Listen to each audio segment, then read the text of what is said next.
नमस्कार, आप देख रहे हैं डीडी न्यूज। आपके साथ मैं हूं गौरव श्रीवास्तव और मेरे साथ मेरे सहयोगी शरद हैं, जो कि सांकेतिक भाषा के जरिए आपको खबरों से रूबरू करवाएंगे। तो खबरों की शुरुआत करें उससे पहले एक नजर इस वक्त की हेडलाइंस पर। महाराष्ट्र में एकनाथ शिंदे ने फिर दोहराया महायुति के लिए बिना शर्त समर्थन। कहा, पीएम मोदी और अमित शाह जो कहेंगे होगा स्वीकार। तीनों दलों के बीच है समन्वय।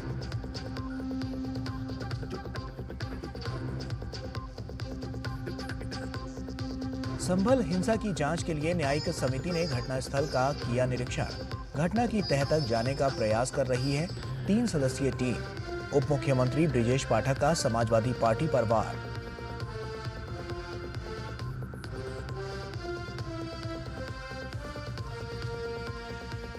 ईवीएम को लेकर सोशल मीडिया पर जारी दुष्प्रचार के खिलाफ एक्शन। महाराष्ट्र के मुख्य निर्वाचन अधिकारी ने दर्ज कराई एफआईआर। चुनाव प्रक्रिया को लेकर भ्रामक दावे करने वालों पर होगी कार्रवाई।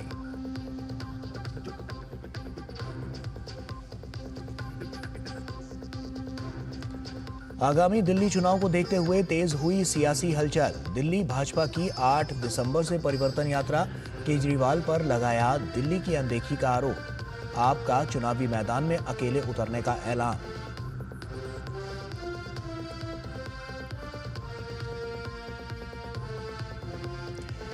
जबरन वसूली मामले में आम आदमी पार्टी विधायक नरेश बालियान कोर्ट में किए गए पेश। पुलिस हिरासत में देने को लेकर दिल्ली की राउज एवेन्यू कोर्ट करेगी फैसला। फिरौती और गैंगस्टर से सांठगांठ के गंभीर आरोप।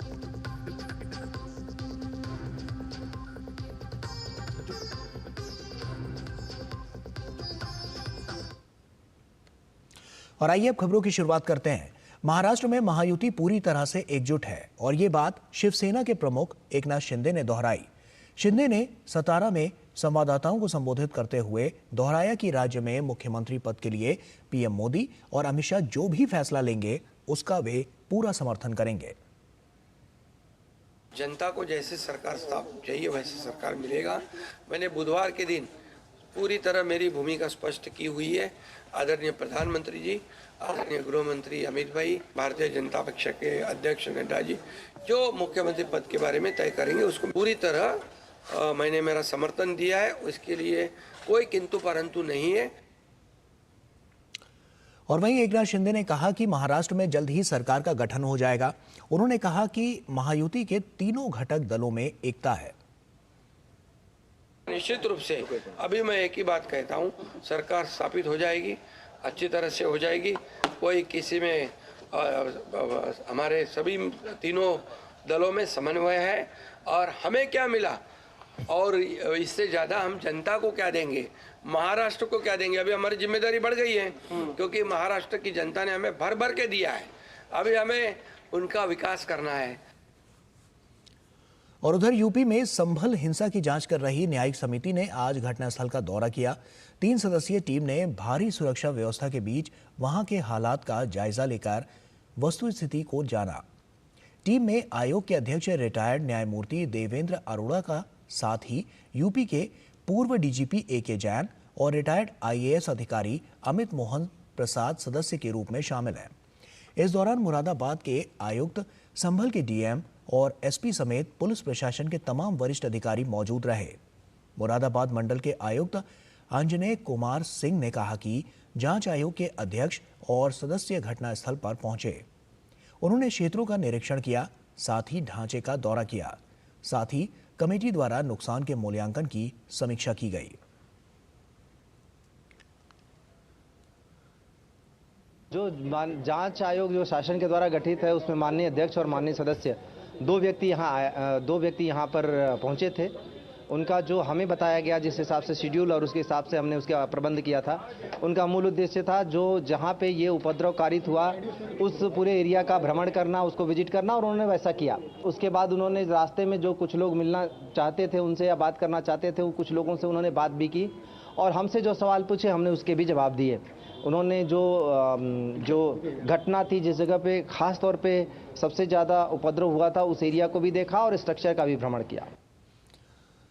और वहीं दिल्ली पुलिस की अपराध शाखा ने गिरफ्तार आम आदमी पार्टी विधायक नरेश बालियान को राउज एवेन्यू कोर्ट में पेश किया। कुख्यात गैंगस्टर कपिल सांगवान और नरेश बालियान के बीच रंगदारी का ऑडियो क्लिप सामने आने के बाद कल उनकी गिरफ्तारी हुई थी। ऑडियो में नरेश बालियान और गैंगस्टर अमित सांगवान के बीच व्यापारियों से फिरौती मांगने संबंधी बातें हुई थीं।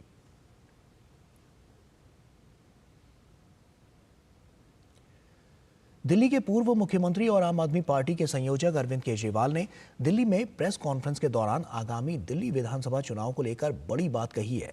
केजरीवाल ने कहा कि आप दिल्ली में अकेले चुनाव लड़ेगी। देश जनतंत्र है और स्वाधीन देश है, सबको अपनी अपनी यात्रा निकालने का अधिकार है। दिल्ली में कोई गठबंधन नहीं होगा। दिल्ली में 8 दिसंबर से भाजपा की परिवर्तन यात्रा की शुरुआत हो रही है, जिसको लेकर दिल्ली भाजपा अध्यक्ष वीरेंद्र सचदेवा ने यात्रा के उद्देश्य के बारे में जानकारी दी। उन्होंने कहा कि दिल्ली से अवैध घूसखोरी और भ्रष्टाचार करने वाली आम आदमी पार्टी की सरकार को हटाना है। दिसंबर के दूसरे सप्ताह में ये यात्रा प्रारंभ होगी।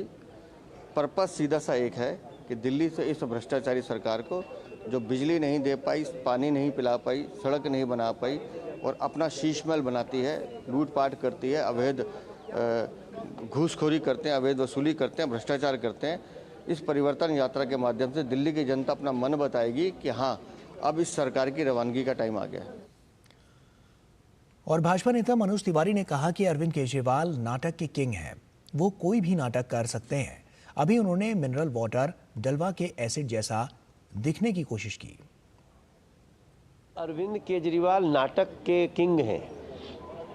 इस समय वो जिस प्रकार से दिल्ली की विश्वास खो चुके हैं, वो कोई भी नाटक कर सकते हैं।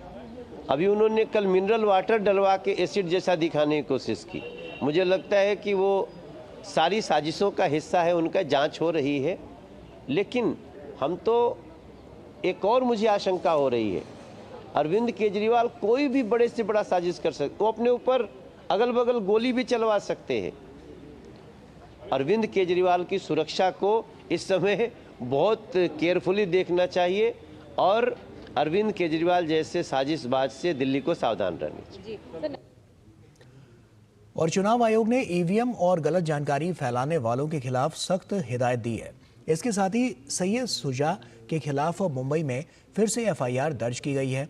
दिल्ली और मुंबई पुलिस इस मामले में सक्रिय रूप से जांच कर रही है।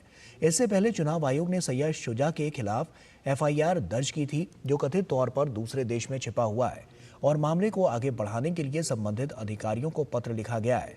इसके अलावा चुनाव आयोग ने कहा है कि जो भी व्यक्ति झूठे आरोप लगाने, गलत जानकारी फैलाने के खिलाफ कड़े आपराधिक कदम उठाए जाएंगे और इसके साथ ही ईवीएम के साथ छेड़छाड़ का आरोप लगाने या ऐसे मामलों को सनसनीखेज बनाने की कोशिश करेगा, उसके खिलाफ भी कानून के तहत कदम उठाए जाएंगे।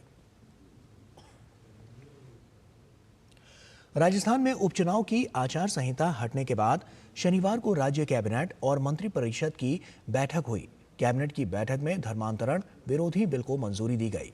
बिल में जबरन धर्मांतरण कराने वाले को 10 साल तक की सजा का प्रावधान है। वहीं खुद की मर्जी से धर्म परिवर्तन करने पर 60 दिन पहले कलेक्टर को सूचना देनी होगी। इस बिल और कुछ क्या है, इसको लेकर राजस्थान के उप मुख्यमंत्री डॉक्टर प्रेमचंद्र बैरवा से खास बात की हमारे संवाददाता लक्ष्य आर्य ने। हमारे साथ मौजूद हैं राजस्थान के उप मुख्यमंत्री डॉक्टर प्रेमचंद्र बैरवा जी। जिस प्रकार से उपचुनाव की आचार संहिता हटने के बाद कल मंत्रिपरिषद की बैठक हुई और अहम फैसले लिए गए। बैरवा जी, इस प्रकार से कल अहम फैसले लिए गए, उसके मद्देनजर धर्म परिवर्तन में जो फैसला है उसकी चर्चा चारों ओर हो रही है। क्या फैसला है और क्या नियम माना जाएगा? देखिए, हमारे यशस्वी मुख्यमंत्री भजनलाल जी शर्मा जी ने जिस तरह से इस राजस्थान की बागडोर जिस दिन से संभाली है, उस दिन के बाद ही इस राजस्थान के उत्थान के लिए और राजस्थान के युवाओं के लिए, राजस्थान के किसानों के लिए, सभी के लिए, अनुसूचित जाति, पिछड़ा वर्ग जो भी है उनके लिए जितनी योजनाएं ला रहे हैं वो निश्चित रूप से इस राजस्थान के उत्थान के लिए है। और जिस तरह से कल 9 पॉलिसी एक साथ जो कैबिनेट में लाए और कैबिनेट की मंजूरी मिली है, उसके लिए मैं बहुत बहुत आभार प्रकट करता हूं कि इस तरह से इस राजस्थान के लिए हमेशा मुख्यमंत्री जी कुछ न कुछ नया करने की सोच रहे हैं और करते हैं। इसलिए कल जो पॉलिसी लाई गई है उसमें धर्मांतरण की, उस धर्मांतरण में जो लोग प्रेशर में लेकर, प्रलोभन देकर और अज्ञानता के में उनको धर्मांतरण करा दिया जाता था, उसको लेकर ये पॉलिसी लाई गई है। इस पॉलिसी में हमारे अनेक राज्यों की पॉलिसियां मिलाकर उनकी समीक्षा कर उनको देखकर ये पॉलिसी लाई गई है, जिसमें अलग अलग कैटेगरीज के लोगों के लिए अलग अलग प्रावधान सजा के रखे गए हैं। वो मैं मानता हूं कि अब इस तरह का कोई आदमी धर्मांतरण नहीं करा पाएगा जो किसी प्रेशर से, किसी संगठन से मिलकर जो दबाव में लेकर करते थे। इसके लिए एक ये पॉलिसी लाई गई। निश्चित रूप से इस पॉलिसी से ये जो फ्रॉड काम होता था वो रुकेगा। और केंद्रीय मंत्री गिरिराज सिंह ने कांग्रेस पर जोरदार हमला बोला है। उन्होंने कहा कि बांग्लादेश में जो कुछ हो रहा है उसके लिए कांग्रेस जिम्मेदार है। आज पाकिस्तान में अब हिंदू बचे नहीं। अगर उस समय बाबा साहेब अम्बेडकर की बात मान ली गई होती, सारे मुसलमानों को पाकिस्तान जो ज्वाइंट पाकिस्तान था और सारे हिंदू को हिंदुस्तान भेज दिया गया होता, तो आज न पाकिस्तान की चर्चा अब होती नहीं और बांग्लादेश में हिंदुओं की दुर्दशा नहीं होती। आज राहुल गांधी की जुबान बांग्लादेश के हिंदुओं पर नहीं, वो 2 तारीख को कहाँ जाएंगे? संभल जाएंगे पॉलिटिकल टूरिज्म करने। कांग्रेस वोट बैंक की राजनीति करती है, प्रो इस्लाम उनको वोट दिखता है मुसलमानों के साथ, इसीलिए वो संभल जा रहे हैं। और किसी ऐसे हिंदुओं के ऊपर अगर होता है तो वहाँ इनकी जुबान नहीं खुलती। और बांग्लादेश में सनातन धर्म के अनुयायियों के साथ दुर्व्यवहार और धर्म प्रचार रोकने के विरोध में आज जयपुर के जगतपुरा स्थित गुप्त बलराम धाम मंदिर में प्रार्थना सभा का आयोजन किया गया। साथ ही संकीर्तन यात्रा निकाली गई। यात्रा मंदिर के मुख्य द्वार से अक्षय पात्र जंक्शन, कृष्ण बलराम मार्ग, हरे कृष्ण मार्ग होते हुए वापस मंदिर पहुंची। इस मौके पर गुप्त बलराम धाम मंदिर के उपाध्यक्ष आनंद शेष दास व मीडिया प्रभारी सिद्ध स्वरूप दास ने बांग्लादेश में रह रहे हिंदुओं की सुरक्षा और शांति से रहने का अधिकार दिए जाने की मांग की। बांग्लादेश में अल्पसंख्यक हिंदुओं के साथ जो हुआ है, तो हमारी बांग्लादेश सरकार से अनुरोध है हमारे सब भक्तों को सुरक्षा प्रदान करें व उनके परिवार वालों को भी सुरक्षा प्रदान करें, और जो हिंदू धर्म का जो अनुसरण कर रहे हैं उनको भी स्वेच्छा से अपने हिंदू धर्म का अनुसरण करने की उनको भी स्वतंत्रता व सुरक्षा प्रदान करें। यहाँ से हम लोग ये यात्रा आज मंदिर के मुख्य द्वार से होते हुए अक्षयपात सर्किल से होते हुए इसको हम लोग हरे कृष्ण बलराम मार्ग से और हरे कृष्ण मार्ग पर यहाँ पर इसको आयोजित किया गया है। और ये निवेदन किया गया है कि बांग्लादेश में हिंदुओं की रक्षा हो, सुरक्षा हो, को उनको शांति से और स्वतंत्रता से रहने का अधिकार दिया जाए, ताकि आज पूरी विश्व की जितनी भी सरकारें हैं उनसे मैं निवेदन करूंगा कि, और विशेष रूप से भारत सरकार का, क्योंकि भारतीय वासी होने के नाते हम लोग कहेंगे कि हिंदुओं की रक्षा करने के लिए विशेष यहाँ पर आवेदन करें, विशेष व्यवस्थाएं करें, ताकि वो वहाँ पर शांतिपूर्वक अपने धर्म का पालन कर सके और अपना जीवन बिता सके। और वहीं बांग्लादेश में हिंदुओं के खिलाफ अत्याचार थमने का नाम नहीं ले रहा है। इस्कॉन संतों के बाद अब पत्रकार निशाने पर हैं। मुन्नी साहा नाम की एक प्रमुख हिंदू पत्रकार को ढाका में बीती रात गिरफ्तार कर लिया गया। हालांकि बाद में मुचलके पर पत्रकार को रिहा कर दिया गया, लेकिन अब पत्रकार मुन्नी साहा को अदालत से जमानत लेनी होगी और पुलिस समन का पालन भी करना होगा। दरअसल पत्रकार एक मीडिया कार्यालय से बाहर निकल रही थी। बाहर निकलते ही भीड़ ने महिला पत्रकार को घेर लिया और उसके साथ धक्का मुक्की की। साथ ही पत्रकार पर मुकदमा चलाने की मांग की, जिसके बाद घटनास्थल पर पुलिस पहुंची और पत्रकार को गिरफ्तार कर उस पर आपराधिक मामला दर्ज किया गया।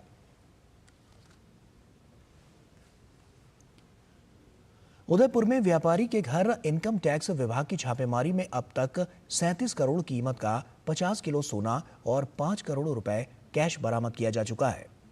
उदयपुर के ट्रांसपोर्ट व्यापारी टीकम सिंह राव के जयपुर, उदयपुर सहित देश भर के 23 ठिकानों पर पिछले 3 दिनों से आईटी विभाग की छापेमारी चल रही है।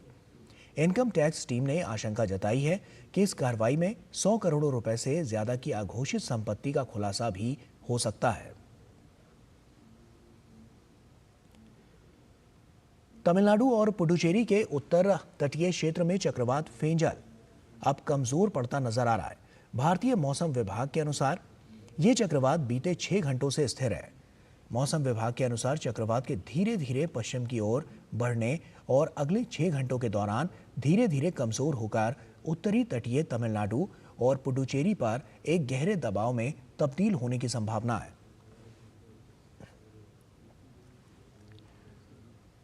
महान स्वतंत्रता सेनानी राजा महेंद्र प्रताप सिंह की 138वीं जयंती के मौके पर दिल्ली में एक कार्यक्रम आयोजित किया गया। उपराष्ट्रपति जगदीप धनखड़ इस कार्यक्रम में शामिल हुए। राजा महेंद्र प्रताप सिंह के जीवन पर आधारित किताब द लास्ट किंग का भी विमोचन किया गया। इस अवसर पर उपराष्ट्रपति ने कहा कि इतिहास में बहुत से ऐसे महापुरुष हुए हैं जिनका योगदान भुला दिया गया, जो देश का गौरव है, लेकिन अब उन सच्चे मार्गदर्शकों को याद किया जा रहा है। हमने लंबे समय तक उन लोगों की अनदेखी कर दी जो हमारे मार्गदर्शक रहे। सच्चे मायने में उन्होंने देश के लिए सर्वोच्च निछावर किया है। जनजातीय दिवस अब मनाना चालू किया है। क्या उम्र थी बिरसा मुंडा की, चलो देर आए दुरुस्त आए। पराक्रम दिवस पश्चिम बंगाल का राज्यपाल था नेताजी सुभाष। राजा महेंद्र प्रताप तो उनके पहले थे। एक तरीके से नेताजी की इंडियन नेशनल आर्मी की शुरुआत करने वाले वो थे। और मध्य प्रदेश के इंदौर में विश्व एड्स दिवस पर देवी अहिल्या विश्वविद्यालय सभागृह में आयोजित कार्यक्रम में भाजपा के राष्ट्रीय अध्यक्ष व केंद्रीय स्वास्थ्य व परिवार कल्याण मंत्री जगत प्रकाश नड्डा शामिल हुए। कार्यक्रम में भाजपा के राष्ट्रीय अध्यक्ष जेपी नड्डा के अलावा मध्य प्रदेश के मुख्यमंत्री डॉक्टर मोहन यादव, उप मुख्यमंत्री जगदीश देवड़ा सहित अन्य जनप्रतिनिधि भी मौजूद रहे। विश्व एड्स दिवस के दिन एड्स के प्रति जागरूकता फैलाने के लिए थीम सॉन्ग को भी रिलीज किया गया। इसके पहले केंद्रीय मंत्री ने एड्स जागरूकता को लेकर प्रदर्शनी का शुभारंभ और अवलोकन किया। इस दौरान केंद्रीय स्वास्थ्य मंत्री ने प्रदर्शनी में एड्स जागरूकता को लेकर काम कर रहे प्रतिनिधियों से संवाद भी किया। इस दौरान जेपी नड्डा ने एड्स बीमारी से लड़कर जंग जीतने वाले अलग अलग राज्यों से आए लोगों का सम्मान भी किया।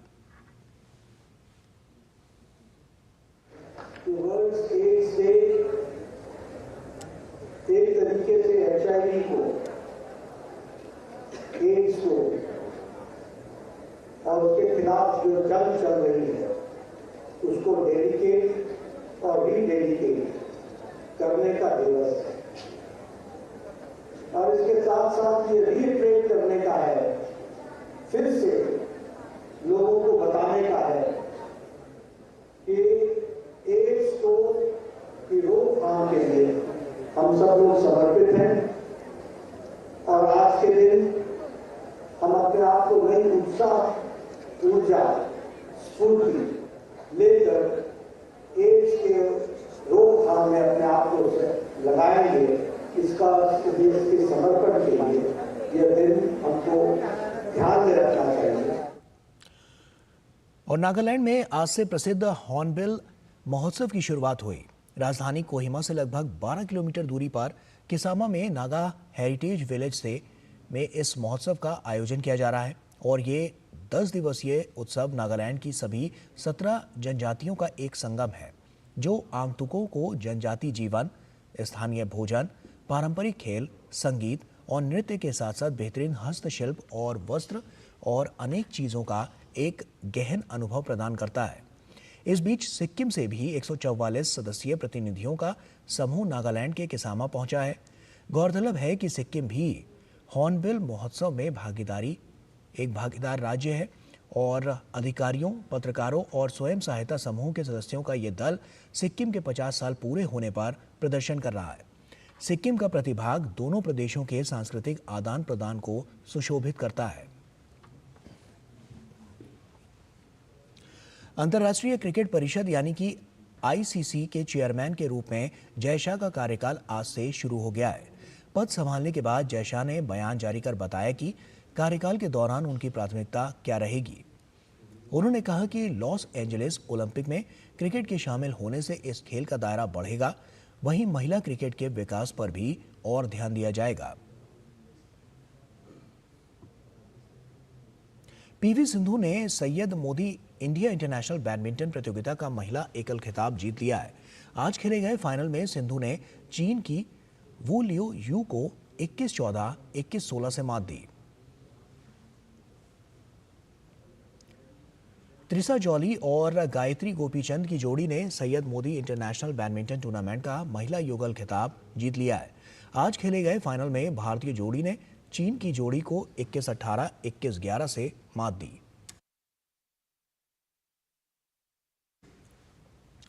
और सिंगापुर में खेली जा रही विश्व शतरंज चैंपियनशिप में आज भारत के डी गुकेश और चीन के डिंग लेरेन के बीच छठे दौर का मैच खेला जा रहा है। इस प्रतियोगिता में दोनों खिलाड़ियों के बीच कड़ी टक्कर देखने को मिल रही है। शनिवार को खेला गया 5वें दौर का मैच ड्रॉ रहा था और इस प्रकार 14 राउंड के मैच में 5 राउंड होने के बाद दोनों खिलाड़ी बराबरी पर हैं। प्रतियोगिता का पहला मैच लीरेन ने जीता था। दूसरा दौर का मैच था वो ड्रॉ रहा था और वहीं तीसरे दौर में गुकेश ने लीरेन को मात दी थी। चौथा और पांचवा दौर ड्रॉ रहा। भारत और श्रीलंका के बीच कल से 5 मैचों की बधिर एक दिवसीय क्रिकेट श्रृंखला शुरू हो रही है। 2 दिसंबर से 8 दिसंबर के बीच दिल्ली में ये सारे मैच खेले जाएंगे। एक दिवसीय क्रिकेट श्रृंखला से पहले दोनों ही टीमें अभ्यास में जुटी हुई हैं। दोनों ही टीमों के अभ्यास सत्र का जायजा लिया हमारे संवाददाता शरद मुदगुल ने। 2 दिसंबर से 8 दिसंबर के बीच भारत और श्रीलंका टीम के बीच होने वाली एक दिवसीय टूर्नामेंट के 5 मैचों के लिए दोनों ही टीमें यहां अभ्यास में जुटी हुई हैं। इस पर और अधिक जानकारी के लिए हमारे साथ हैं भारतीय बधिर क्रिकेट टीम से जुड़े हुए कुछ सदस्य। हमारे साथ हैं भारतीय बधिर क्रिकेट टीम के कोच देवदत्त जी। उनसे जानते हैं कि ट्रेनिंग किस प्रकार से चल रही है। हमारी ट्रेनिंग बहुत ही अच्छी है और हमारा जो टीम में 2-3 बच्चों को नया मौका दिया है हमने और अच्छे बच्चे हैं जो अभी नेक्स्ट जो बिहार में जो 24 स्टेटों के बीच में जो टूर्नामेंट हुआ था उसमें से जो अच्छे बच्चों ने परफॉर्मेंस की थी हमने उसको इंडियन टीम में रखा और हमारी टीम इस बेटर कर रही है। पीछे ही सीरीज हम इंग्लैंड से भी जीत के आए हैं तो आई होप हम कोशिश करेंगे कि श्रीलंका से भी 5-0 से ये टूर्नामेंट जीतें। हमारी जो टीम है हमारा टीम कॉम्बिनेशन बहुत ही अच्छा है और हमने लगातार इनके साथ 7 दिन का कैंप रखा है जिसमें हमारे फिजियो आरिफ खान और हमारे ट्रेनर मोहम्मद इमरान दोनों ने लगातार टीम के साथ जुड़ के बहुत मेहनत करी है और साथ में हमने 2 प्रैक्टिस मैच भी खेले हैं जिसमें हमारी टीम का परफॉर्मेंस बहुत अच्छा रहा है और आगे भी हम अच्छा करेंगे और मुझे आशा है कि हम 5-0 से ये सीरीज जीतेंगे। भारतीय क्रिकेट टीम है जो यहाँ भारत की सरजमी पर ही हम श्रीलंका का स्वागत करते हैं उसमें हमें कोई परेशानी, लेकिन हमारी टीम काफ़ी मजबूत है और यहाँ पर जो भी सभी खिलाड़ियों का सिलेक्शन किया गया है नेशनल लेवल पर जिन्होंने अच्छा प्रदर्शन किया था उनका सिलेक्शन हुआ है और यहाँ 5 मैचों की श्रृंखला रखी गई है। उम्मीद करते हैं कि हम सारे लोग फिट होंगे और हमारा जो स्टाफ है कोचिंग स्टाफ उसने काफ़ी अच्छी ट्रेनिंग दी है और हम सभी आत्मविश्वास से भरे हुए हैं तथा इंडियन डेफ क्रिकेट एसोसिएशन का बहुत बड़ा सहयोग है जिसमें प्रेसिडेंट का भी बहुत बड़ा सहयोग। हम यूके से भी जीत कर आए हैं और यहाँ भी हमें वो अपने सब कुछ याद है। टीम पूरा आत्मविश्वास से भरी है और पूरा सीरीज भी हम ही जीतेंगे। हम भारत में आने के बाद काफ़ी अच्छा अनुभव कर रहे हैं। आज सुबह से हमारा यहाँ अभ्यास सत्र रखा गया है। यहाँ हम पिच का मुआयना कर रहे हैं किस प्रकार की पिच है और उम्मीद करते हैं हम यहाँ की सरजमी पर आने के बाद भी हम यहाँ से विजयी होकर जाएंगे और भारतीय टीम को हरा के यहाँ से जाएंगे। दोनों ही टीमें अपनी अपनी जीत की उम्मीदें लगाए हुए हैं लेकिन जीतेगी तो टीम वही जो अच्छा प्रदर्शन करेगी और जो दिन पर पूरा फोकस करेगी। लेकिन उम्मीद करते हैं कि भारतीय सरजमी पे आई श्रीलंका की टीम यहाँ उनका स्वागत तो है लेकिन हम चाहते हैं कि हमारी इंडियन क्रिकेट टीम यहाँ से विजयी होकर आगे बढ़े। कैमरा पर्सन गिरीश के साथ मैं शरद मुदगल, डीडी न्यूज़, दिल्ली। और देश के सार्वजनिक प्रसारक प्रसार भारती ने OTT प्लेटफॉर्म के क्षेत्र में कदम रखते हुए हाल ही में वेव्स की शुरुआत की है। ये डिजिटल मीडिया और OTT दर्शकों को एक संपूर्ण इंफोटेनमेंट इकोसिस्टम देता है। अगर आपको भी चाहिए फ्री में शानदार कंटेंट तो आज ही डाउनलोड करें और साथ ही QR कोड के जरिए भी वेव्स ऐप आप डाउनलोड कर सकते हैं।